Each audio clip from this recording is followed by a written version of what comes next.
ஒரு சின்ன பையனை ஸ்கூலுக்கு அனுப்புங்க. ஸ்கூலில் டீச்சர் கேட்பாங்க, நீ என்ன வாங்கணும் அப்படின்னா, எல்லாருக்கும் நீங்கள் இதுன்னு கண்டு வந்திருப்பீங்க. அது ஏதோ ஒன்று சொல்லணுமே அப்படிங்கிறதுக்காக ஒரு ஆள் டீச்சருங்க, ஒரு வக்கீலுங்க, ஒரு டாக்டர் ஏதோ ஒன்று சொல்கிறாங்க.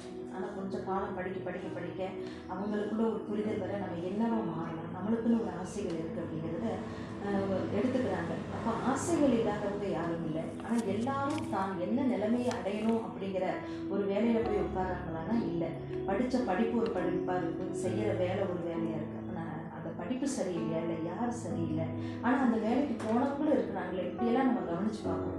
நம்மளும் நம்மளோட நிலைமையை யோசித்து பார்க்குறோம். இத்தனை டிகிரி படித்து என்னத்துக்காக பிரயோஜனத்தை, இந்த வேலைக்கு நான் செட் ஆக எல்லாம் யோசிக்கிறோம். என்ன காரணமாக இருக்கும் அப்படின்னு யோசிக்கும் பொழுது ஒரு விஷயத்தை செய்யணும்னா அதை முழு முயற்சியோடு அதில் நம்ம நம்ம ஒரு சின்ன விஷயமா இருந்தாலும் அதில் நம்ம ஸ்ட்ராங்காக இருக்கிற மாதிரி இருந்துச்சுன்னா கண்டிப்பாக அதில் நம்ம வின் பண்ண முடியும்.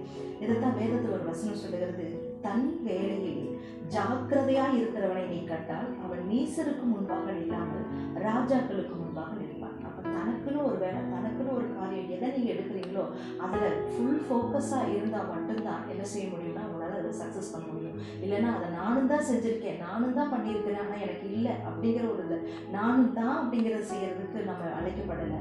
நீங்கள் செய்கிறத முழு மூச்சோட ஜாக்கிரதையாக செய்யும் பொழுது நிச்சயமாக உங்களுக்குரிய பொசிஷனை நீங்கள் அடைஞ்சிருவீங்க. இல்லைன்னா எல்லாரும் ஒரு டிகிரி படித்தாங்க, நானும் படித்தேன், இப்படிப்பட்ட ஒரு இதில் போயிருவீங்க. அதனால் படிப்பு காரியமாக இருக்கட்டும், வேலையாக இருக்கட்டும், நம்மளோட வேலையை ஜாக்கிரதையோடு செஞ்சோம்னா அதுக்குரிய கனம் நிச்சயமாக நம்மளுக்கு தேடி வரும். God plus.